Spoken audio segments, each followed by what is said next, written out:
post-2001, when the Taliban regime was falling apart, the important thing for me as a woman and for many people, for many Afghans, although we were left out with a almost destroyed country, was how could, as a woman, I breathe normally in the streets of Kabul without fear of being beaten up by Taliban, and without fear of having to wear a burqa, which of course limits the freedom of individual's choice. There was a lot of enthusiasm and interest, despite the fact that Afghanistan was almost a destroyed country because of the war and because of the Taliban regime. But there was a lot of hope for the future. By then, for us Afghans, it was not important that who has occupied our country, who is in Afghanistan. The important thing was that we enjoyed the basic freedom. And so the windows of opportunity opened for Afghans. Women managed to go to the parliament, the same woman that almost the world opportunity was close to them, and I and other thousands and hundreds of Afghan women had to look at the whole world from a small window of our houses during Taliban, managed to go to the parliament, managed to open our own organization, get involved in business, have Twitter and Facebook accounts, access to internet. So there was a lot of hope for the future. And part of this hope and change, I came to the parliament. Although there was enormous challenges, and there is enormous challenges, you mentioned about the security personal threats, but that is part of a challenge. As a woman being in a country which is hugely traditional, I have to fight, basically putting my forehead in the stone every day to fight for a small change. Because Afghanistan needs that change. Because the country has been ruled almost by the same people for more than 40 years. There is need for a change. So if I don't come forward, and if other people like me don't come forward, we automatically gave the space, the political arena, for the conservatives to rule the country. When you were born, you were largely mistreated because you were a woman. How bad was it under the Taliban? How bad were they? If you compare now life for women in Afghanistan with the Taliban regime, I think it is a golden opportunity now with all the challenges. During Taliban, basically there was no life. Now when some people talk about the fact that at least there was security during Taliban, what kind of security it was that as a human being you couldn't breathe. You couldn't have the freedom to put a certain amount of beard. Taliban will measure your beard as a man to make sure that it's an Islamic beard. And if it was not Islamic, they will start beating you up in the streets. If you had not wear proper burqa, even you had no right to choose your color of socks. If your socks were white, it was the color of Taliban flag. It was a misrespect to their flag, so they will start beating you in the streets.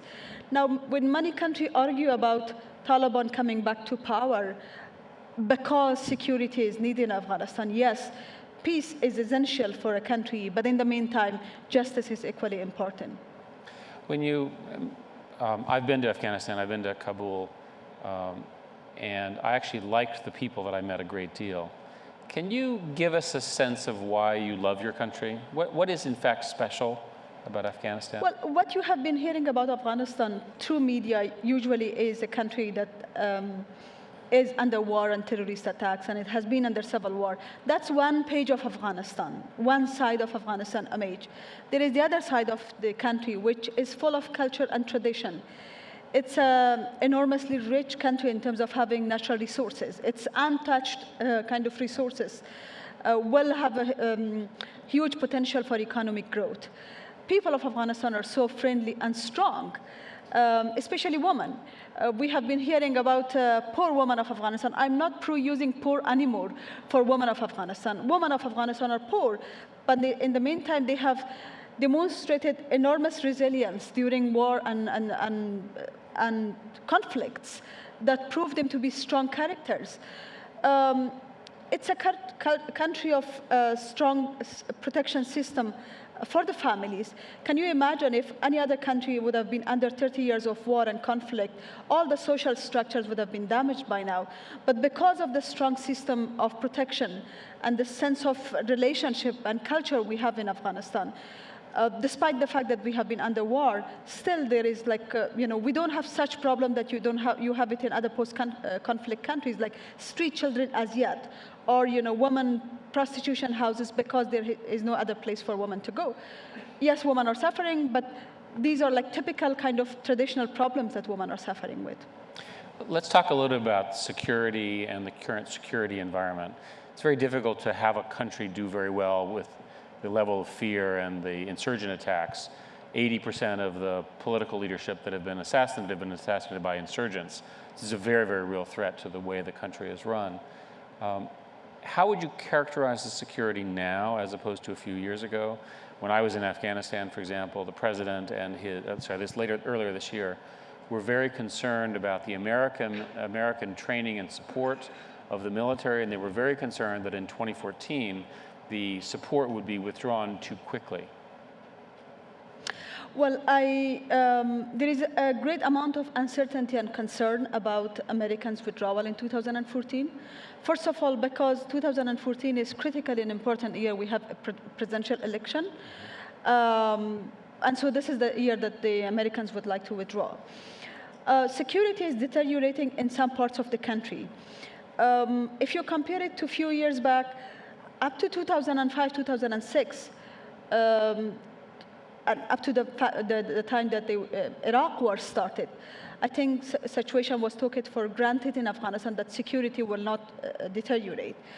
But when the Iraq war started, most of the focus shifted to Iraq, and that was the time that it gave space and time for Taliban and their intelligence supporters to kind of re-emerge and start supporting Taliban.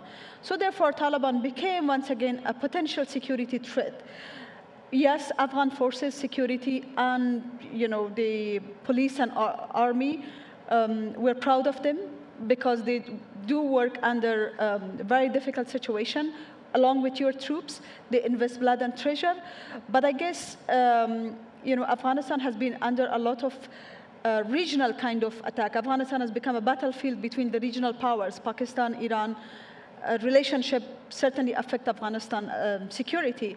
So therefore, I think, yes, I agree with President Obama's statement that we need to end this war responsibly and properly. But there should be a definition of this responsible ending. For me, responsible ending of war means my daughters don't have to look at the world with its opportunities once again, from a small window of our house. Other women and children of Afghanistan should have the privilege to go to school. I, as a woman, don't have to go back and wear burqa. And I think this time, even with burqa, Taliban will not allow me to stay in Afghanistan. I think just before coming to here, they sent a letter saying that there are 30 Taliban trying to assassinate me, a group of 30. So when the security situation deteriorates and Taliban return, in the worst case scenario, I think even with burqa, they will not allow women to live because that women issue has become a matter of revenge. So I think 2014 withdrawal from an Afghan perspective, although we fought for the word of sovereignty and freedom, I think it's too early and it's not realistic. So my sense is that much of the strategic danger in Afghanistan is in the federally administered independent areas, basically between Afghanistan and Pakistan. These, for those of you who haven't been there, there are these impossibly difficult mountains to get up. Think of the Alps or the Rockies or so forth, which I've flown over, where the insurgents are refueled, if you will, by forces associated allegedly with the ISI of Pakistan.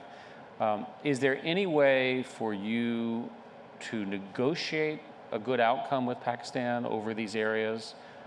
Much of the funding and support seems to be coming out of elements of Pakistan of one kind or another. Exactly. Well, unfortunately, Afghanistan has been suffering from having wrong neighborhoods, both Pakistan and Iran. And the question for us in Afghanistan is why the world only focuses on Afghanistan, but not in the country where it's source of terrorism, where they receive training, they receive financial support, and they have been trained and planned for insecurity in Afghanistan. Why the world less focus in those areas? We have historical unsolved problems with Pakistan, the border issue. And my sense is unless we don't come to a conclusion about the border issue between Afghanistan and Pakistan in FATA area, the conflicts will continue. So for that, I think we need great amount of support from our allies, particularly United States, to look to a regional kind of support or regional settlement in the peace process in Afghanistan. Because when you look at peace process, it's not just, there's not one standalone elements that bring peace to Afghanistan, but we have to look at the relationship between Afghanistan, China, of course, Pakistan, India. All of those elements contribute to insecurity in Afghanistan. So I think for the United States, it's the time to continue to pressurize Pakistan for its kind of double-faced politics in Afghanistan. So there are many American scholars who have looked at this, and they have roughly said, this is not the president, but other people who have said that the only solution that's possible in Afghanistan is a negotiated settlement with the insurgents, in particular the Taliban, negotiated of some kind. And the reason they make that argument is that there's too much support coming from Pakistan of these, that you can't cut off the flow, you can't interdict, if you will, the weapons and so forth. There were a series of such negotiations. There have been a series of claims that these negotiations have been underway. What is and there's another group of people in America who believe that it is better to essentially fight and weaken the other side before the negotiation. So choice A is negotiate, choice B is fight, and then negotiate or kill, I guess. What is your view of the steps that you would like to see taken to bring to a genuine peace? I think I'm more with choice B, because yes, negotiation is a means of political settlements in 21st century. We are living in a world of dialogue and engagement and politically, talks. No war has an end with war. But in the meantime, we have to talk from a position of power.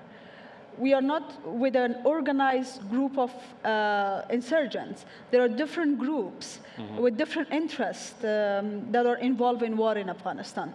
So it's not one identified, politically defined group of Taliban being led by Mullah Omar that you talk to them. There are different groups within Taliban with different interests. So unless we don't talk from a position of strength and power, I think it has been a failed project that since 2006, our government, with our international supporters, have been pushing the so-called peace process. The outcome we get in this process is more assassination of our leaders, yes, more chain assassination of our leaders, more terrorist attacks, not against us only, but against our partners. Recently, 2 years back, your own embassy in Kabul was under a target. On a daily basis, there are threats to us and our friends. And this peace process has not had the result that we have expected. So therefore, I think we need to talk from a position of power, first. And second, we need to convince the source of terrorism, those countries that they support Taliban. Which would be Iran and Pakistan? Primarily Pakistan, but also with conflict of interest of Iran in terms of US presence in Afghanistan. I think they will also they will be kind of more interested to influence the situation, especially post-2014. Both Pakistan and Iran, with the withdrawal, they are kind of reshaping themselves to influence the situation. And if that happens in the worst-case scenario, it will be a kind of backwarding for Afghanistan. So therefore, for us to avoid, because Afghanistan has experienced socially enormous changes. There are more than 400 media. Yes, we have experienced barbarian regimes with tortures, but now I think the social changes are huge that we cannot take backward. We cannot reverse the changes. Previously, Taliban would beat a woman in the street or beat a man for doing small mistakes. But now if they do that, there are hundreds of mobile phones. People are connected to Twitter and Facebook. They will put the images. There is flow of information. So I think it's for our leaders and the world that support Afghanistan to avoid, once again, Afghanistan fall in the hands of terrorism and extremism. It's for them to kind of put the steps along with the nation's step. The nation is a few steps ahead of our leaders. We need to adjust our visions with what our people want. Afghanistan has been socially, it is a country that is in change, but the leaders don't adjust themselves with this change properly. If we imagine 5 years from 2014 and you're president, and you've managed into this scenario to negotiate some form of peace process. Tell us the good side about Afghanistan. Tell us about the culture, the economy, the things that you're proudest of. Well, as I said before, Afghanistan is strategically located in a country which borders China, Pakistan, Central Asia, Iran. So strategically, it's located in a very important area. With the untouched wealth of Afghanistan, underground wealth, which according to an estimation, billions of dollars or minerals of different mines are underground. We could use those potentials to become a reliable partner to the world, not only a country that receives aid, but a country which is suitably proper for foreign investment. And we could be a reliable partner to the world, but also a country that through a moderate way of thinking, both ideologically but also economically, it's a proper country for its citizens as well. So there is huge potential growth for economy, but also the country. It's a young generation. 65% of the population is young. Very young. These are the motives for the future progress. We need to use them properly. If we don't use them properly, they could be used otherwise to promote insecurity. So I think the country has huge potentials. The only thing we don't have at this stage is a visionary leadership that could reshape our foreign policy with our strategic partners, primarily the US, and also reshape our policy with our neighborhood, with a very conflicting neighborhood. That is something we lack at this stage. We hope that 2014 will result in an election and a leadership that is decisive, that uses the potential and opportunities that exist in Afghanistan, both in terms of the foreign presence, but also in terms of what we have in Afghanistan. I think it's fair to say, Madam Vice President, that you represent real courage in humanity.